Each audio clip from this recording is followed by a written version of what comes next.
ગૌરવને કોલેજની હોસ્ટેલમાં એડમિશન મળ્યું. ત્યાર પછી 10 દિવસ સુધી મધુબહેન એક લિસ્ટ બનાવતા રહ્યા. ગાદલું, ગોદડું, રજાઈ, ચાદર, ટમ્બલર, શોકેસ, કોશિકું, એના ગલે બાદલી, સાબુ.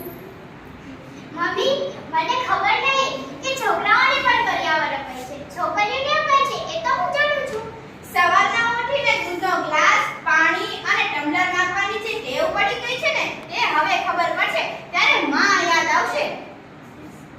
તે બૂટ પોલિશ અને બૂટ પોલિશનું બ્રશ લીધું? ના, તે પૂરી થઈ ગઈ છે, લેવી જોશે. જા, ટેબલ પર લિસ્ટ પડ્યું છે તેમાં ઉમેરી દે. અને હા, અરીસું પણ ઉમેરી દેજે. હું બજારે જઈશ ત્યારે લઈ આવીશ. થોડા ટકા વધારે આવ્યા હોત તો આજ શહેરની કોલેજમાં એડમિશન મળી જાત. કઈ નહીં, તને કેમિકલ્સ એન્જિનિયરિંગમાં જવાની ઈચ્છા હતી તે ફરી કૂદ પાછી થઈ. કેમિકલ્સ એન્જિનિયરિંગ જે શહેરમાં છે તે ઘરથી ક્યાં દૂર છે? હા, હવે માંડ 70 થી 75 કિલોમીટર દૂર ટ્રેન કે બસ દ્વારા આવજા કરી શકાય. પણ ગૌરા, અપડાઉનના સમય ન વેટ થાય. તો શનિ રવિની રજામાં તું ઘરે આવજે. હું તમને શું કહું છું કે આપણે એક દિવસ તે કોલેજની વ્યવસ્થા જોઈ આવીએ તો? શું કામ છે? આપણી પસંદગીનો રૂમ તો એ આપવાના નથી. કેમિકલ એન્જિનિયરમાં ભણતા કે ભણનાર વિદ્યાર્થીઓ સાથે જઈને રૂમ ફાળવશે. તોય સારું, ચાલ. ગૌરાંગને આપણે જ્યારે મૂકવા જઈશું ત્યારે ત્યાંનો હોસ્ટેલ, કોલેજ, એના ક્લાસરૂમ, એની બેન્ચો, પાણીનું રૂમ એ બધું જોઈ આવશું. એક દિવસ ત્યાં ફાળવી લેશું. બીજું શું? અને હા, કોલેજની બાજુમાં એક બેંક છે. તને કેવી રીતે ખબર પડી? પણ હવે હું કહું છું તે સાંભળો. ત્યાં કોલેજની બાજુમાં જે બેંક છે એમાં આપણે ગૌરાંગના નામનું ખાતું ખોલાવી દઈએ અને તેમાં 5000 રૂપિયા જેટલા ઉમેરી દઈએ. 5000? એટલા બધા પૈસાનું શું કરવું છે? શનિ રવિ તો અહીં આવશે, જરૂર હોય એટલા લઈ જાય. ગૌરાંગ હવે આપણા ઘરથી ક્યાંય દૂર રહેવાનો છે નહીં કે કોઈ વસ્તુની જરૂર પડી તો ત્યાં તેની પાસે પૈસા હોય તો કામ લાગે. તમે નહીં આપો તો હું મારી બચતમાંથી કાઢી આપીશ. સારું સારું. મધુબહેન અને હેમંતભાઈ ગૌરાંગને લઈ હોસ્ટેલે પહોંચ્યા અને સામાન ગોઠવ્યો. હાય હાય, હું કપડાં સુકવવાની દોરી તો ભૂલી ગઈ. હવે શું કરશું? આ ગાડલા ગોટડા વીંટાળીને લઈ આવેલી દોરીથી કામ ફરી જશે. નહીં, એ ચીતરી કહેવાય. એ કપડાં સુકવીએ તો કપડામાં પીળા પીળા ડાઘા થઈ જાય. નાળનો નીચ દોરી જોઈએ. અહીં સાડા 9 વાગે બેંક ખુલી જાય છે. ચાલો આપણે ગૌરાંગના નામનું ખાતું ખોલાવી દઈએ.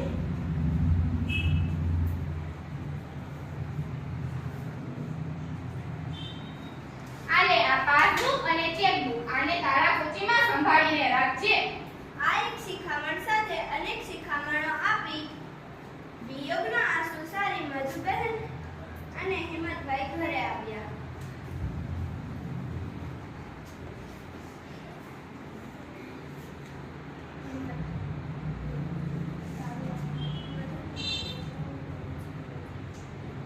એ પછી તો દરેક અઠવાડિયે ગૌરાંગ ઘેર આવતો ત્યારે મધુબહેન નાયની એટલી બધી સંભાળ રાખતા કે હેમંતભાઈ મજાક બાબતનીને કહેતા, મધુ, તને ગૌરાંગની હોસ્ટેલની બાજુમાં એક ઘર નહીં આપું? જ્યાં સુધી ગૌરાંગ ત્યાં ભણે ત્યાં સુધી તું ને ગૌરાંગ ત્યાં જ રહો. ના, મારે એની જરૂર નથી. જ્યારે મારો દીકરો ક્યારેક ઘરે આવે તો એમની માં એના માટે શું ના કરી શકે આટલું? 16 વર્ષની ઉંમર પછી છોકરાઓને ઘરની બહાર રમતા મેલી દેવા જોઈએ. આપણામાં કહેવત છે ને કે પારકીમાં જ કાન વિંધે. હવે ગૌરાંગ મોટો થઈ ગયો છે. તેને તેના વિશ્વની વિદ્યાલયમાં જીવવા દો. સાચા ખોટા નિર્ણયો લેતા શીખશે. અનુભવથી જ માણસ શીખે. ગૌરાંગ પાછો હોસ્ટેલમાં જતો ત્યારે મધુબહેન એને નાસ્તાના ડબ્બા અઠવાડિયાના ખર્ચની રકમમાં પકડાવી દેતા.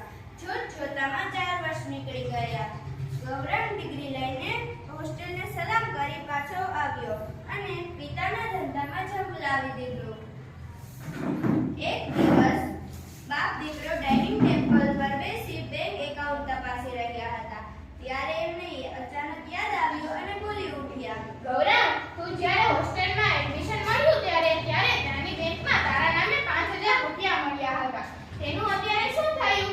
તું જ્યારે ઘરે આવતો ત્યારે દૂધ ડોબીવાળાના, આવવા જવાના, કેન્ટીનના પૈસા અહીંથી જ લઈ જતો. અત્યારે 4 વર્ષનું યાદ થઈને તેમાં 6000 રૂપિયા તો હોવા જ જોઈએ. ખબર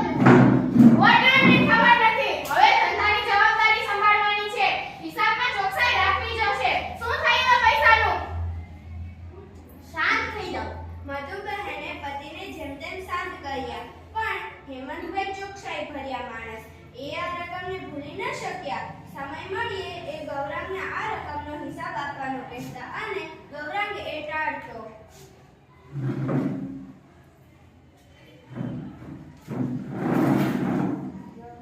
બેટા ગૌરાંગ, તું શા માટે પેલા અકાઉન્ટનો હિસાબ નથી આપતો? તને ખબર છે ને તારા પપ્પા કેટલા ચોકસાઈ ભર્યા છે.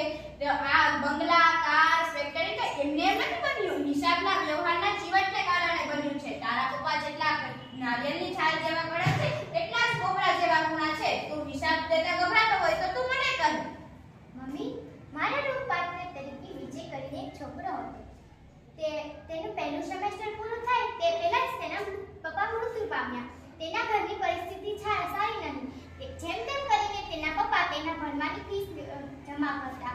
એ આશાએ કે છોકરો એન્જિનિયર બનશે ત્યારે સુખના દિવસો જોવા મળશે. સારું, પછી તે ગ્રેજ્યુએટ થયો? ના તો પછી તમે શું કર્યું?